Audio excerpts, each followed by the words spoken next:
Hello everyone, I'm James Milan. Welcome to this Town Hall update. Today we'll be talking about a number of things as always, including the opening of Robbins Farm Park, which is coming up. I'm very psyched about that. That's near my home. Recent murals you may have seen around town. Plus the spotted lanternfly has been, well, spotted in town. And what does that mean? First though, Jim Feeney, who is joining us, our town manager, of course. Jim is going to explain the water service line inventory that Public Works has been working on, as some of you may have received letters in the mail this week. So let's start with that, Jim. First of all, thanks as always for being here, but let's start with the water line. Sure. Thank you, James. So as part of recent updates to what's known as the lead and copper rule, the Environmental Protection Agency has mandated that every public water supplier take an inventory of each and every one of their water service lines that comprises their distribution system. And then we'll have to take the further steps of removing any lead lines that are identified or any galvanized requiring replacement, which is a different service material type. So this is an EPA program that's in effect not just across the Commonwealth, but across the nation. So this is something that local governments who serve as water suppliers, which we do, will be grappling with for the years to come. It's a pretty sweeping mandate. For Arlington specifically, we have about 12,750 water service lines. So we've recently posted our initial inventory online, which is the best information we have available at this moment. So it's there for anyone to view on the website. We're somewhat fortunate that since 2015, we've been working on a water meter replacement program, which also included a service line identification component. So we did have a head start on some of this work. So through our own visual identifications and the data we obtained during the water meter replacement program, plus a review of some of our available paper records, we've identified the service line types for approximately 9,000 of those water service lines that I talked about in our distribution system. So that initial round of identifications identified 69 possible lead service lines in our system as of spring of 2024. Since then, all but 2 have been removed or most often confirmed to have already been replaced, but records not identified or updated for identification purposes. The remaining 2 lines are already scheduled for replacement this fall. So later this year, we did an additional review of other construction record documents that we found, and there are another 24 locations that may possibly contain lead based on the information we have. So those particular addresses should be soon receiving, or may already have received this week, a notification letter which identifies that property as one that may possibly contain lead and the steps they can take to identify their service line material. And if it is lead, the steps that then need to be taken to remove it. So, like I said, we've identified approximately 9,000 of the service types, but that means there's still over 3,500 service lines for which we don't have any good data yet. So with respect to those services, we are going to be sending, and already have sent, notification letters to those properties where we have them designated as unknown, or that we need to do further confirmation. So those customers will receive a separate notice from Public Works via the mail with information on how to determine and document their service line material. So when I say the service line, I should note there are 2 portions of a water service line, which connects from the water main in the street, so it sort of tees in on a perpendicular fashion, and the town owns from the main to what we call the curb stop or the valve right in front of a property, usually right next to the sidewalk or in the grass strip. So that section's owned by the town, and then from the curb stop or valve into a resident's home is owned, that's privately held and privately owned by the owner of that property up to the meter. So we will be asking recipients of the service line sort of unknown type notification letters to self-identify what the portion of their service line is made out of, and that will be done primarily in the basement of homes as you see it come through your foundation wall and connect to your water meter. So the letters that folks are receiving provide instructions on how to identify that pipe type, and once you have that information, you can go to our website and actually plug that information into our inventory. So there's a form for every address in our system. It's in our sort of asset-based GIS system. So if folks wanted to, they could go to the website now and review the map that we have, and if they go to their property, and we encourage residents to do so, if action is required by them, you know, there'll sort of be like a flashing red alert and a form that they're going to have to fill out. So we sort of make it easy to know that you have to take further steps. But we are asking folks, we took a lot of time to build the website and the map, so we want folks to self-report after they've identified their service line type, if possible, on the website. And if that's not possible, the recipients of the notifications can certainly call and schedule an appointment or ask questions of Public Works. We do have some staff available to assist. Just certainly be patient. There may be a lot of calls coming in at the same time, and we'll have to sort of space out that work over time. So we have already started getting calls. I will remind residents that the notification is two-sided, so please read front and back, because some of the information and questions you may have or the additional resources is likely to be on the back side. In terms of the timeline for a lot of this material, our next deadline as a water distribution system is in October of 2027, when we will have to have updated and finished our baseline inventory. So that we're gonna have to proceed through all these 3,500 unknowns.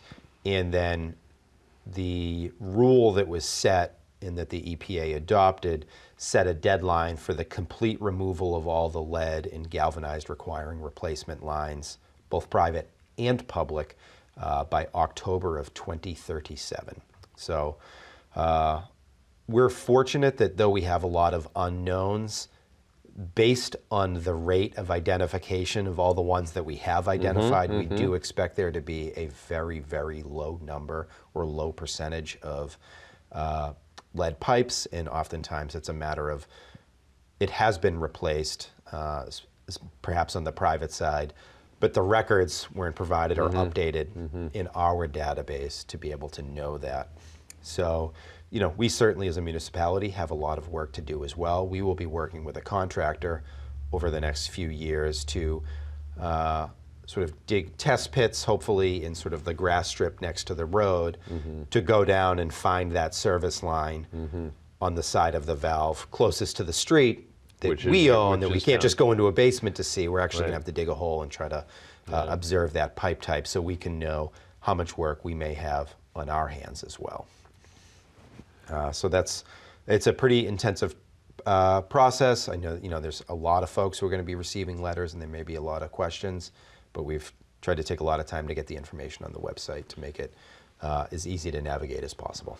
You know, I think that people may need to actually rewind and watch or listen to your explanation again, because it's very complicated. But I did take away a couple of things that I just want to confirm with you. And there, you know, it's the good news that's kind of buried in there. As you said, the numbers of lead pipes that have been found among the known properties is very, very low. There's 9,000, I think you said, and there were maybe 30 or 35 less, or something, or even fewer than that. So that's good news in and of itself. Secondly, you know, about 3/4, well, you know, 70%, let's say, of the lines have been identified, and then hopefully, if residents do respond in the way that you were talking about and do that self-inspection and then that self-reporting, you're going to take care of a number, hopefully a significant number of those outstanding 3,500 that way. But yeah, it's a lot. It's a big project, and as you said, the timeline expands out over 3 years to 13 years. So I'll bet that feels like a long time in some ways, and not very much time in others for somebody who's actually in the town manager. Fair enough.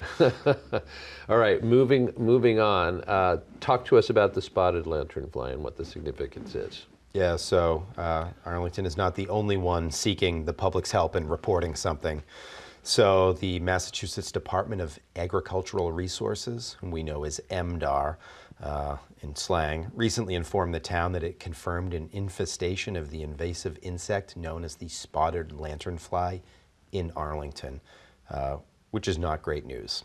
So the state is seeking help from localities to report any sightings of this invasive pest.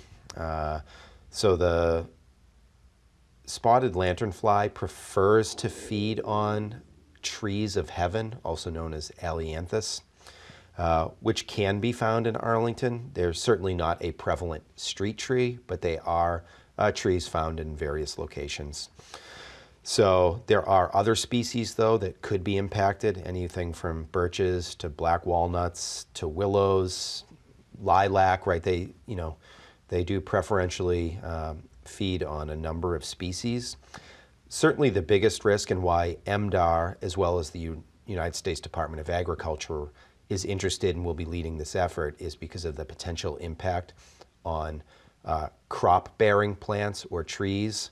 So stone fruits like apple trees, pear trees could be negatively impacted. It can ruin hops, it can ruin grapes. So the agricultural industry could certainly be upended if this continues to spread locally. But beyond the sort of crop impact, heavy infestations of the spotted lanternfly can just make time outdoors unpleasant, because the adults can swarm and they can cover any number of things with a sticky, sugary waste byproduct known as honeydew. So over the next several weeks, you will likely see staff from MDAR or the USDA in Arlington checking trees to determine the extent of the infestation. So with that, MDAR is asking Arlington residents and businesses to check for the spotted lanternfly and report any sightings of this pest via their spotted lanternfly website. So on that website, you will find guides that they've prepared that will help you identify, as well as ways to eradicate the spotted lanternfly. In short, you can find certain, if you can reach it, a very observable and discernible egg case or egg sac can be observed on a tree, and folks are encouraged to take a picture, and you can send that directly in to their reporting website. And after that, if so inclined, and it was easily accessible, they actually have ways where you can sort of scrape it off with a putty knife to remove it, and that kills the eggs, so there won't be any larvae, and you can just dispose of that. So there are steps we can take locally, but really the initial step is just asking the public to be sort of eyes and ears, as they say, for the Department of Agricultural Resources, so they can try to determine the extent of the infestation. Okay. Somewhat daunting news there for sure. Right. And we all know that Arlington is an inclusive, welcoming place, but maybe not for spotted lanternflies. Well put. All right, well, let's get to another, let's move to more positive territory, including the fact that you're going to talk to us about some mural ribbon cuttings. I love this, because here at ACMi, we've been actually giving our viewers an informal tour of the murals that are continually springing up around town. So this is jives well with what we're working on. Great to hear, and yes, far more positive than perhaps the unsightly honeydew that may show up on trees. We have some beautiful murals that have been added in Arlington Center as part of the Arlington Mural Project, which was being led by the Arlington Commission for Arts and Culture. So, as you noted, there are a few.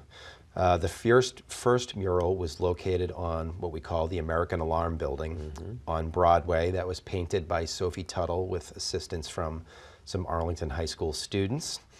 And this particular mural serves as a tribute to MK, the bald eagle, who unfortunately perished last year as a result of secondary rodenticide poisoning. The second mural is located just around the corner at Helena's. This one was painted by Lena McCarthy. And then the last mural is located right there at the main Arlington Center intersection on Kickstand Cafe, and that was completed by Kenji Nakayama.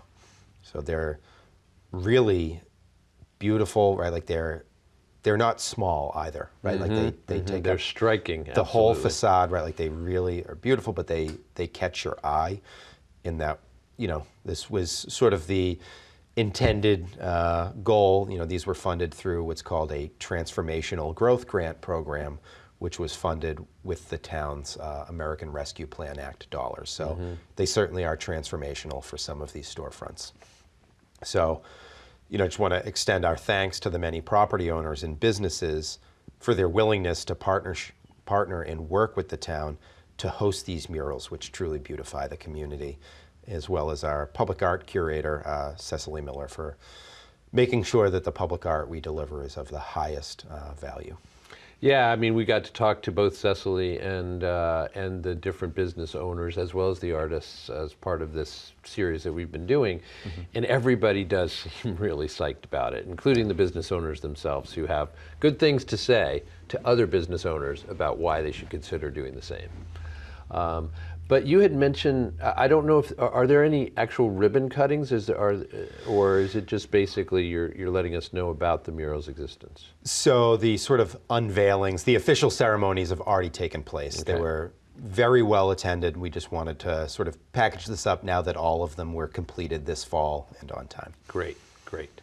All right, let's move on to maybe my favorite topic for today, which is Robbins Farm Park. Sure, and this will be a ribbon cutting. The long-awaited opening of Robbins Farm Park. So on Saturday, November 23rd, save the date, at 9:30 in the morning, we are going to do sort of a ribbon cutting ceremony and open the park to the public. Of course, there are going to be certain areas sort of cordoned off with snow fencing. We still have some landscaping that will need to take hold. So there will be some areas that are off limits, but we're eager and excited to get people back in there and playing. Certainly the new slide is, the majestic centerpiece of, this recreational asset that, folks have been sort of chomping at the bit to get in there, and we're very excited to be hosting this ribbon cutting and getting folks into this park. As you may recall, and I know we've talked about it before, this is going to be the town's first playground that was designed utilizing universal design principles. So it's intended to be accessible for individuals of all abilities. And that is just a remarkable feat. And I'm glad that we were able to undertake that, especially at this particular site, given how popular it is. So, we're thankful for the contractor, which was J.J. Phelan and Sons. They performed the renovations. They're well known to us. They also did the Pierce, Bishop, and Stratton playground renovations recently, as well as Agency, the landscape architect firm for this project. So this project, for those who don't know, was funded through the Community Preservation Act funds, as well as through American Rescue Plan Act dollars. So again, leveraging sort of every resource we can to update and deliver recreational assets and parks that the community at large can enjoy. So we really do hope you can join us for this ribbon cutting. Yeah, it truly will be something to celebrate. I mean, not only for those of us who live in the immediate area, for lots and lots of people. I know, going back to when my own children were quite small, that people would come for that slide because the sheer length of it was so unusual, would come from surrounding communities, as far as Watertown for sure, would come to that park. So I think this is going to have an impact for a lot of people. Great. Anything else that you want to cover, Jim? Because we haven't gotten you to talk enough yet today, have we? That's enough for today. I think so. Should we go back and talk about the water line some more? No, I think again, as always, we laugh, we joke, or whatever, but it's really important that Jim Feeney, our town manager, does come by every couple of weeks, does present us with this volume of information straight from the source, and we really do appreciate his time. We appreciate you being here as well and tuning in. We will see you next time. I'm James Milan. This is the Town Hall Update. Thanks for joining us.